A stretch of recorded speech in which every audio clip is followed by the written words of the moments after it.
The following podcast is non-profit and is based on the IGCSE history curriculum. Hello, here's another episode.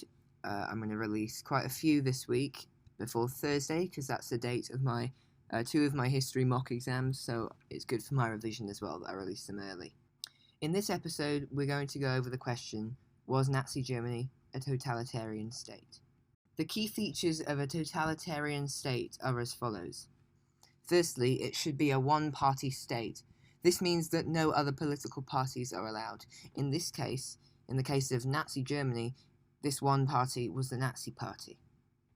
Also, there should be one all-powerful leader or dictator which makes all of the decisions. They are worshipped almost like a god.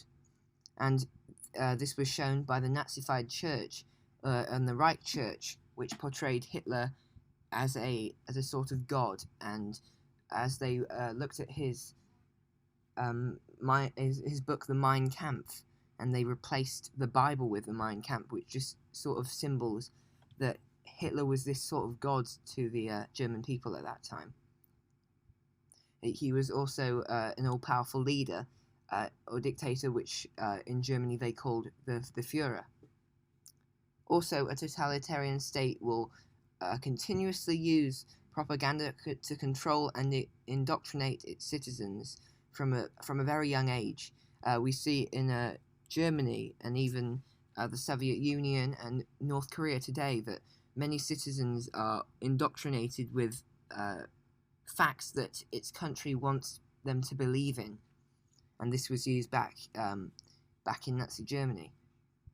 The use of terror is also used by security services to ensure total obedience, such as the Gestapo were used, which was a secret police force controlled by the Nazis who had the power to spy on, bug the telephones of German citizens, and they had a secret network of informers which would help to make sure that everyone was loyal to the Nazi Party, and that those that were disloyal or disliked the policies of the Nazi Party were sent to concentration camps or simply executed and neutralized. Finally, a totalitarian state, the government will have total control over the economy, so that industrial and agricultural production is coordinated to meet the government aims, such as Germany's war economy, where the Nazi government was aiming at increasing military production and rearmament. So now I'm going to go through some evidence that Nazi Germany was a totalitarian state. Firstly, after the Enabling Act was passed in March 1933, the Nazis banned all political parties. Also, Hitler created the Reich Church, as I mentioned earlier, which was a Christian-type religion in which the Bible was replaced by a copy of Hitler's book Mein Kampf. The Nazis supplied radios to all households, which played speeches and propaganda. So basically, the Nazis created this people's loudspeaker, which was very cheap to produce and cheap to acquire, so that all of Hitler's propaganda and speeches could be heard by all households, no matter if they were poor or rich. And fourth, the Nazis used newspapers to show Nazi propaganda, which promoted them as strong, but also made Jews look inferior. One important case of this was Der Stürmer, the Nazi magazine, which I believe in 1933 began to increase their anti-Semitism propaganda. Also, during the war, all sources of entertainment were closed, except for cinemas, which only showed Nazi propaganda or pro-Nazi films. Another example of Nazi Germany being a totalitarian state was during voting, such as voting for the Enabling Act, or just simply any other votes. The SA or Sturmabteilung stood next to voters to intimidate them.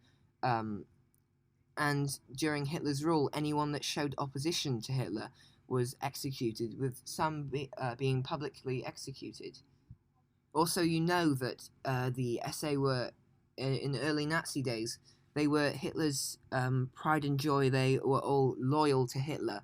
But now the Nazi Party had organised the mass killings of the SA during the Night of the Long Knives, as they were now seen as possible opposition, with some now opposing Hitler and the Nazi Party's policies. Also, as I mentioned earlier, a totalitarian state will have total control over the economy, and this was the case in Nazi Germany, as firstly, trade unions were banned, and secondly, the Nazis transformed the economy into a war economy, controlling resources and production so that German war effort was supported. So now, on the other hand, I'm going to go through some evidence that could show that Nazi Germany was not completely a totalitarian state. Well, because obviously, that it was obviously very totalitarian. However, there were some points which show that it wasn't completely or 100% controlled.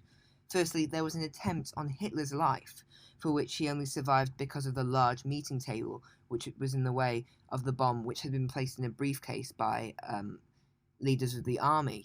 As this clearly showed that there was still opposition to the Nazis, even from the army, which had sworn loyalty to Hitler. And although the Nazis had tried to indoctrinate young people through Nazi youth groups like Hitler Youth and the BDM League of German Women, some young people did actually pay little attention to their political ideas, such as the White Rose Group, the Jazz Youth, and other opposition organizations such as the Edelweiss Pirates, Swing Youth. Swing Youth and Jazz Youth especially rejected Nazi values by drinking alcohol and dancing to jazz music, which was considered degenerate Negro music, while the Edelweiss Pirates began attacking Nazi officials and officers, and, as I mentioned earlier, in a totalitarian state, public executions are common to discourage further opposition, and in the case of the Edelweiss Pirates, after they had killed the Gestapo chief, 12 were hanged publicly in Cologne.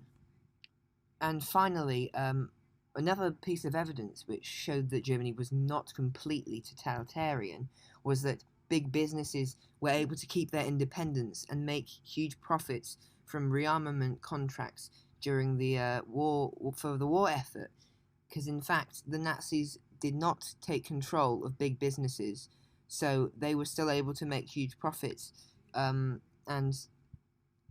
made contracts with the Nazis to continue production of resources, weapons, and basically to support the war effort.